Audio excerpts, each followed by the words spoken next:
इस वीडियो में हम समझेंगे कि व्हाइल लूप कैसे काम करता है। जरा ध्यान से सुनिएगा। इसमें एक एक पॉइंट पे डिस्कस करेंगे। व्हाइल लूप क्या इनपुट लेता है और व्हाइल लूप कैसे एग्जीक्यूट होता है। ये सब चीजें हम इसमें वन बाय वन डिस्कस करेंगे। इस एग्जांपल को आप देखिए। इसमें हमने लिखा है व्हाइल और ब्रैकेट में लिखा है वन, और फिर इसके इनसाइड स्ट्रक्चर में है प्रिंट एफ हेलो। हमने एक हेलो प्रिंट करना है, सिंपल। और फिर हमने व्हाइल लूप क्लोज किया और फिर लिखा प्रिंट एफ हाई।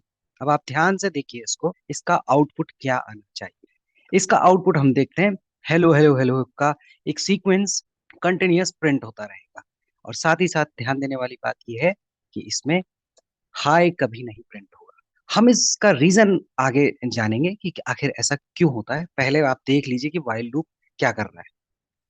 ये हमने लिखा व्हाइल और ब्रैकेट स्टार्ट जीरो, और इसके अंदर लिख दिया प्रिंट एफ हेलो।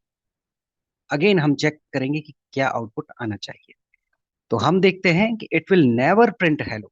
तो पहले केस में आपने देखा हाई प्रिंट कभी नहीं करेगा, और दूसरे केस में आप देख रहे हैं हेलो कभी प्रिंट नहीं करेगा। अब सवाल ये है कि आखिर ऐसा हो क्यों रहा है। हम वाइल वन लिखते हैं तो हेलो कंटिन्यूअस प्रिंट होता है, वाइल जीरो लिखते हैं तो हेलो कभी प्रिंट नहीं होता है। एक तीसरा केस और समझते हैं।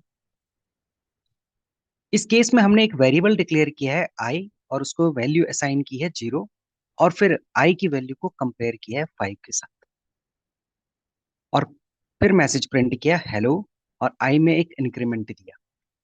तो अब देखते हैं आउटपुट क्या आता है।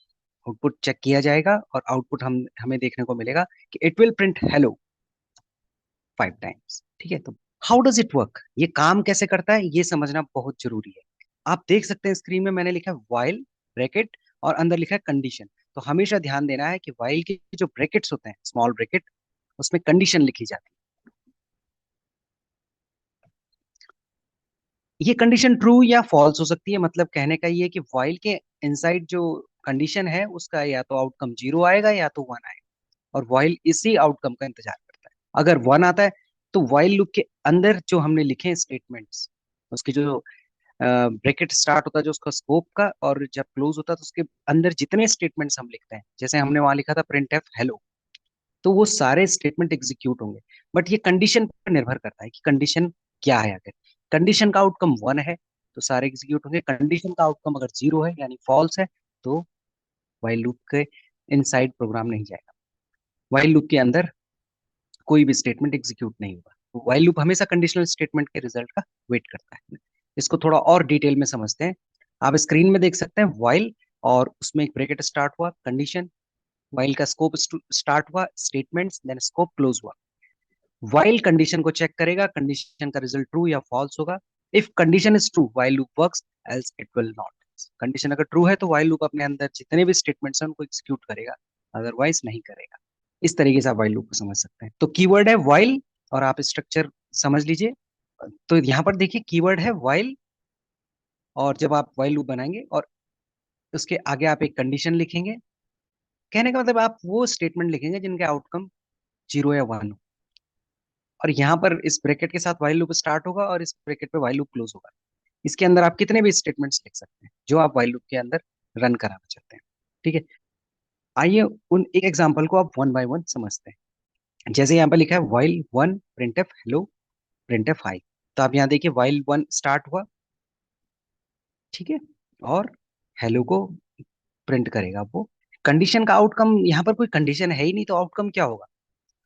ऑलरेडी यहाँ पर पहले से ही वन लिखा हुआ है, इसका मतलब अगर यहाँ पर नॉन जीरो वैल्यू है तो व्हाइल लूप हमेशा वर्क करेगा। अब प्रॉब्लम तब आ जाती है कि कब तक वर्क करेगा, क्योंकि लूप है और लूप की एक टर्मिनेटिंग कंडीशन होनी बहुत जरूरी है कि कब लूप कंप्लीट होगा। यहाँ पर जहाँ पे हमने वन लिखा ना, यहाँ पर ही तो वो कंडीशन लिखनी है जो बताएगी कि व्हाइल लूप भाई आप बंद कर दो, व्हाइल लूप को रन मत करो, वरना आपका मेमोरी में इनफाइनाइट टाइम तक वो डेटा फिल करता रहेगा, जो कभी ना कभी ओवरफ्लो की सिचुएशन क्रिएट करेगा। ये ट्रू कंडीशन हमेशा नहीं होनी चाहिए, ये कभी ना कभी फॉल्स करनी ही पड़ेगी हमको। इसलिए यहाँ पर नॉन जीरो लिखना का मतलब ही है कि व्हाइल लूप हमेशा रन करेगा। इसीलिए ये बार बार हेलो को प्रिंट कर रहा था, और हाई तक ये कभी नहीं पहुंच रहा था। जैसा आपने पहली स्लाइड में देखा था, हाई तक ये बिल्कुल नहीं पहुंच रहा था। ये हेलो को इनफाइनाइट टाइम तक प्रिंट करता रहता। नेक्स्ट एग्जांपल में हमने जीरो लिया था। हाँ, अब आपको बताया गया था कि भाई या तो आउटकम वन होगा या तो आउटकम जीरो होगा। तो यहाँ पर आउटकम क्या है, जीरो। तो वाइल जीरो, अब कंडीशन फॉल्स हो गई है, एक्चुअल में यहाँ कोई कंडीशन है नहीं, लेकिन पहले ही उसे जीरो मिल गया, तो वो फॉल्स आउटकम हो गया और ये कभी भी हेलो को प्रिंट नहीं करेगा। इसी कारण से हमारा जो सेकंड स्लाइड था उसमें आपने देखा कि हेलो कभी प्रिंट नहीं होता। अब आते हैं लास्ट वाले एग्जांपल में। एक्चुअल में हम व्हाइल लूप को इसी तरीके से यूज करते हैं। हमें कंडीशन देनी होती है, वेरिएबल डिक्लेयर करना होता है, इनिशियलाइज करना होता है, वेरिएबल को आगे बढ़ाना होता है, इंक्रीमेंट देना होता है, जिससे कि वो बार बार कंडीशन को चेक करता रहे। कंडीशन की एक लिमिट होती है, हमने यहाँ पर लिमिट के लिए 5 लगा रखा है, जिससे कि एक सर्टेन लिमिट के बाद व्हाइल लूप एग्जिट कर जाए और हमारा प्रोग्राम कंप्लीट हो जाए। ये दो केसेस जो थे व्हाइल वन और व्हाइल जीरो के, अक्सर हम ऐसा नहीं करते, लेकिन समझाने के लिए मैंने ये बातें रखी है। लेकिन यहाँ पर हमारा जो एक्चुअल, जब हम व्हाइल लूप पे काम करेंगे तो हम लिखेंगे इंट, एक वेरिएबल इनिशियलाइज करेंगे, जैसे मैंने किया यहाँ पर आई, असाइनमेंट ऑपरेटर जीरो, तो आई को हमने जीरो से इनिशियलाइज किया है और इसको कंपेयर करेंगे हम 5 के साथ। जब तक आई 5 से छोटा रहेगा, लेस देन रहेगा, तब तक प्रिंट हेलो होता रहेगा। अब आप देख सकते हैं कि पहले केस में आई जीरो था, zero is less than 5, print hello, hello print हो गया, आई की वैल्यू में एक इंक्रीमेंट हो गया 1। फिर से चेक होगी कंडीशन, तो लूप है ना, लूप में बार बार कंडीशन चेक होती है। 1 5 से छोटा है, गुड, तो फिर से हेलो प्रिंट होगा।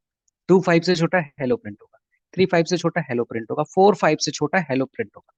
लेकिन जब हम 5 को चेक करेंगे, क्योंकि हर बार आप देखिए इंक्रीमेंट भी हो रहा है, तो 5 इज लेस देन 5, ये फॉल्स रिजल्ट है और इस तरह से हमारा व्हाइल लूप एग्जिट कर जाएगा। ध्यान देने वाली बात ये कि जब कभी आप व्हाइल लूप का इस्तेमाल करें, आपको वेरिएबल इनिशियलाइज करना होगा और उसी वेरिएबल को व्हाइल लूप के अंदर चेक करना होगा। इसको कहते हैं कंडीशन का चेक करना। एक टर्मिनेटिंग कंडीशन बनानी पड़ती है हमें लूप, जिससे कि हमारा कंट्रोल रहे, और उस वेरिएबल को आप या तो इंक्रीमेंट करेंगे या डिक्रीमेंट करेंगे एज पर योर रिक्वायरमेंट। तो व्हाइल लूप का यूज बहुत होता है, आपके प्रोग्राम की जो भी रिक्वायरमेंट है उसके अकॉर्डिंग आप इसे यूज करिएगा। स्ट्रक्चर इसी तरह से रहेगा, व्हाइल कीवर्ड लिखना है और साइड में कंडीशन लिखनी है, और अपने जो भी टारगेट स्टेटमेंट है, जो भी आप चाहते हैं करवाना वो करवाइए। यहाँ पर मुझे हेलो प्रिंट करवाना था, आप यहाँ पर कोई फंक्शन कॉल भी दे सकते हैं, ठीक है। और इंक्रीमेंट के लिए हमने कंडीशन में जो वेरिएबल चेक हो रहा था उसको हम आगे बढ़ाते भी रहेंगे, जिससे कि हमारी कभी ना कभी वो टर्मिनेटिंग कंडीशन को मीट करेगा। अगर हम आई प्लस प्लस नहीं करते हैं तो आई हमेशा जीरो रहेगा और ये लूप फिर इनफाइनाइट हो जाएगा, ठीक है। तो हमें ये ध्यान रखना है। इस तरह से हम व्हाइल लूप की वर्किंग को समझते हैं। Thank you.